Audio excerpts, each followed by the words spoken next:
Welcome to another fragrance video here on the Soap Thing Project. In this video, I'm going to give you my thoughts on Paco Rabanne Pure XS. Don't go away.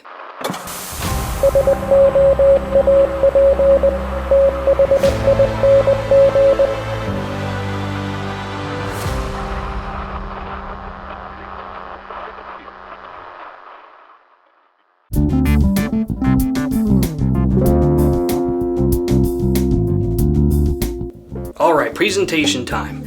Normally this fragrance comes in a very beautiful dark blue felt box with gold lettering. It's actually quite an impressive presentation as far as the box is concerned. However, I chose to save quite a bit of money by picking up a tester bottle. A tester is exactly what it sounds like. It's the bottle that's sitting on the rack that is used for sampling whenever you're at Sephora or Macy's or something like that. In any case, here is the tester box, which is a lot less exciting. Paco Rabanne Pure XS, and it is a tester box, eau de toilette concentration, which is the concentration of the fragrance, and it is 100 ml. There is the Paco Rabanne logo on the top of the box, nothing on either side, and on the bottom you do have your barcode and batch code. And if you'll bear with me for just a moment, I'll show you the bottle. I am really not a huge fan of this black cap. This thing is a fingerprint magnet. If the cops get their hands on this thing, they're going to have a field day with this cap. In any case, it's still quite an impressive presentation, if I do say so. You got a black cap. It is a dark blue gradient on the glass that slowly fades into clear glass with gold lettering, which is quite classy looking. And here is the batch code and the information on a sticker on the bottom of the bottle. This does have a Zippo style cap, which pops open, and there's an indentation that holds it in the open position. I'm not sure how well this is going to last over time. It seems pretty sturdy, but if you were to drop this with the cap open, it's going to fly off and break into several pieces. So do be careful if you decide to get your hands on this. And right here we do have some instructions, which is also indicative that it is a tester bottle. This is a 2017 original release. My bottle, which I bought 6 months ago, was made in 2018 according to the batch code. So that means this tester bottle sat around new, unused in the box for a little over 4 years before I finally got my hands on it. That doesn't really mean much. There are plenty of old school vintage fragrances out there that are 30, 40, 50 plus years old, and they smell just fine. They're still going strong. So I'm not really worried too much about that. Okay, let's go over the notes for this thing. I'm going to use Fragrantica this time. This is categorized as an aromatic spicy fragrance. In the opening there is ginger, thyme, grapefruit, bergamot, and green accords. In the mid there's vanilla, liquor, cinnamon, leather, and apple. And in the dry down we have myrrh, sugar, cedar, woody notes, cashmere, and patchouli. So I will go ahead and open this Zippo style bottle and spray a little bit in front of the camera, at least attempt to show you the sprayer. Here we go. It's a decent sprayer. I've definitely seen better, but as far as Paco Rabanne fragrances, this will get by just fine. Let's talk about the life of the fragrance. So in the opening is when this fragrance is by far the most complex. It actually simplifies quite a lot as you go, but in the opening is when all the zingy, citrusy notes are in play. So you've got the ginger, the grapefruit, the bergamot, the apple, some of the green accords are going on here. Definitely tart, citrusy, and zingy from the ginger. While at the same time, there's this very subtle boozy accord.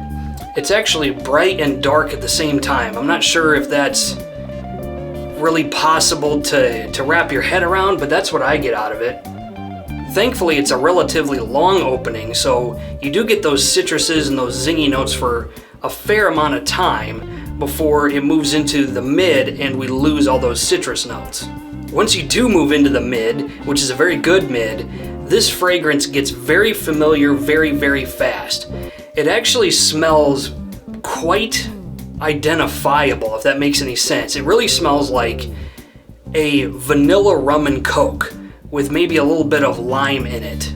That's kind of the vibe I get off of this. It's very rich and sweet. It's effervescent.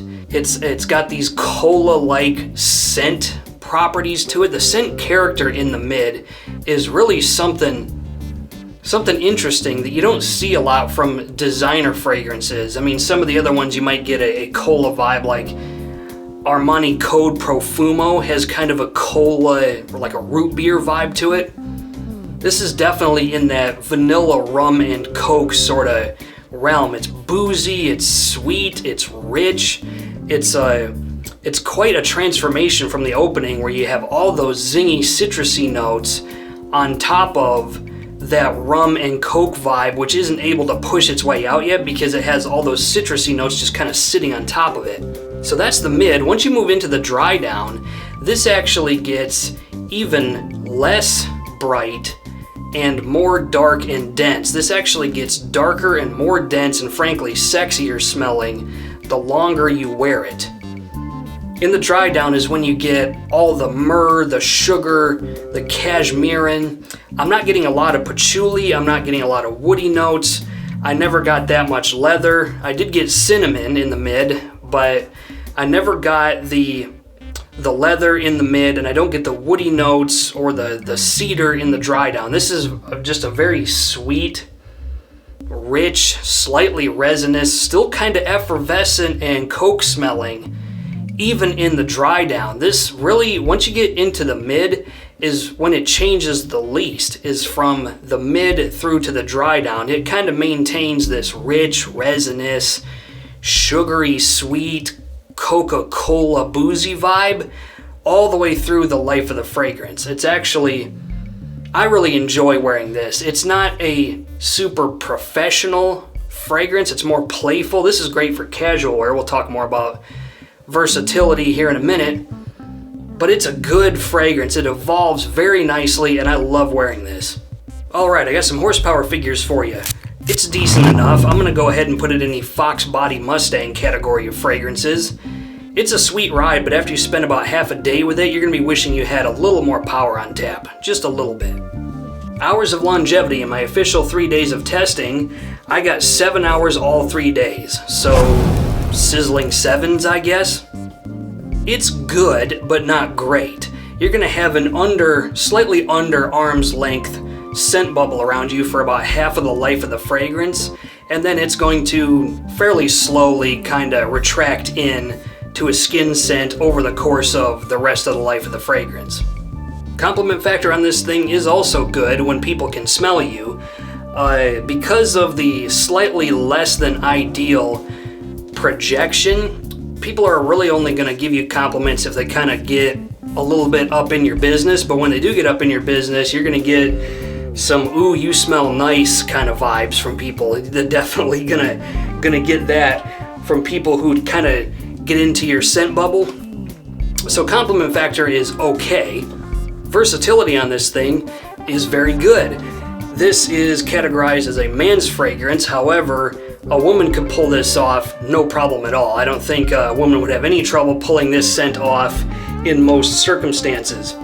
This is actually fairly multi-seasonal. It'll work fairly well in cold weather, as long as it's not too cold. Like if you have those frigid winters, you might have problems, but fall, winter, spring, with relatively cold weather, this thing is gonna do fine.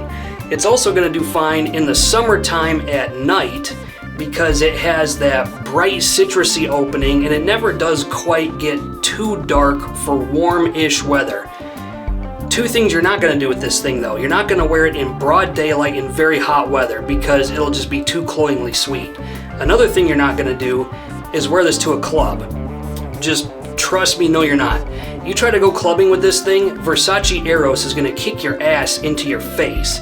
Just turn your whole body inside out and have its wicked way with you, alright? Paco Rabanne Pure XS does not have the loudness or the power for clubbing, but pretty much any other scenario, you could dress this thing up, you could dress it down, formal, casual, you could get away with a lot with this fragrance.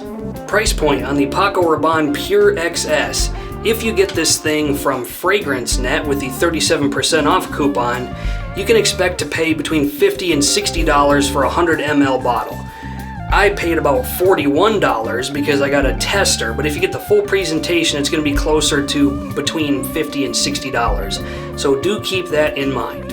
So my final thoughts on this damn bottle that I can't keep the fingerprints off of. I really enjoy wearing this.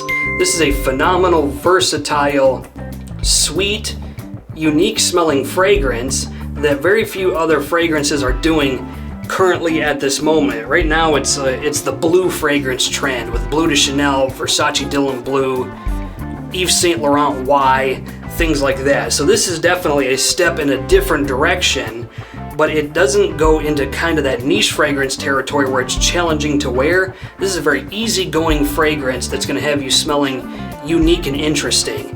That's my final thoughts on Paco Rabanne Pure XS. I like this, and if it's still around when I run out, I'm definitely getting a new bottle.